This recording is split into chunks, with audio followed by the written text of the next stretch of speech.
Hello everyone, नमस्ते सबैलाई। म चाहिँ खजुरको गुड खान आँटेको फ्रेन्ड्स। के ठन्डामा तपाईँहरूले पनि खजुर गुड खानुहुन्छ? यो चाहिँ ठन्डा महिनामा चाहिँ खजुर गुड खानु चाहिँ बडीको लागि एकदमै राम्रो हो है। र के अरे गर्माहट आउँछ बडीमा हैन। र यो चाहिँ खाएको एकदमै राम्रो हो। सुगर पेसेन्टहरूलाई पनि कुनै हार्मफुल हुँदैन। यो गुड चिनीको बदली चियासँग यो हालेर खाँदा पनि हुन्छ है।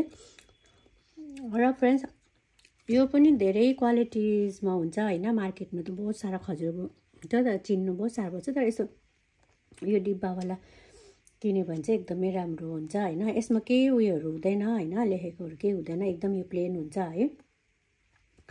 र यो डिब्बाको चाहिँ एकदमै दामी हुन्छ फ्रेन्ड्स, एकदमै दामी। यो चाहिँ म 100% ग्यारेन्टीको साथ तपाईँहरूलाई भन्दैछु है।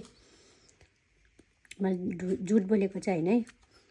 र फ्रेन्ड्स, यो चाहिँ हेर्दा यस्तो कडा देख्छ हैन, कस्तो उयो छ, नरम छ, मुलायम न मुलायम छ। हेर्नु न, म तपाईँहरूलाई छुरीले काटेर पनि देखाउँछु है। यहाँ हेर्नुहोस्, एकदम इजिली काटिन्छ क्या, कुनै भारी बात छैन यो गुड काट्नु।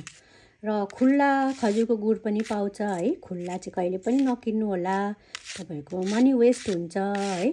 हमेसा प्याकेजिङबाटै किन्नुहोस् र एकदमै राम्रो हुन्छ है। एकदमै राम्रो हो यो खानु चाहिँ हेल्थको लागि है। ठन्डा महिनामा बडीलाई हिट गराउँछ है।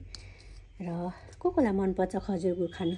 मलाई त साह्रै मनपर्छ र मेरो फ्यामिलीमा पनि सबैले मन पराउँछ। मेरो दादाले पुरा मन पराउँछ, हमेसा म पठाइदिन्छु दादालाई हैन। मेरो घरको सबैको फेभरेट हो खजुर गुड।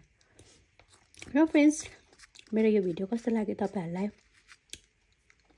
वाउ, फ्यान्टास्टिक फ्यान्टास्टिक, एकदमै दामी। खाँदाखेरि चाहिँ क्या कस्तो दामी हुन्छ भने नि, अब के भन्नु, त्यो फिलिङ चाहिँ म तपाईँहरूलाई कसरी बयान गर्नु। मजाले बिल्लिन्छ क्या, चपाइरहनु पनि पर्दैन, मुखमा हाल्यो बिल्लिहाल्छ। सो फ्रेन्ड्स, ठन्डा महिनामा खजुर गुड धेरै खानुहोस् होला तपाईँहरू पनि है। दामी मजा आउँछ खानु। यो चाहिँ खिरहरूतिर हाल्दा पनि भयो है। यो पनि हामी मिठो चिजहरू बनाउँछ हैन, त्यसमा हाल्दा पनि भयो पकाएर चिनीको बदली, एकदमै दामी हुन्छ। सो फ्रेन्ड्स, तपाईँहरूलाई मेरो यो भिडियो कस्तो लाग्यो? मन पर्यो भने लाइक कमेन्ट सेयर गरिदिनु होला, प्लिज इग्नोर नगर्नु होला। ओके फ्रेन्ड्स, बाई बाई, फेरि भेटौँ अर्को भिडियोमा।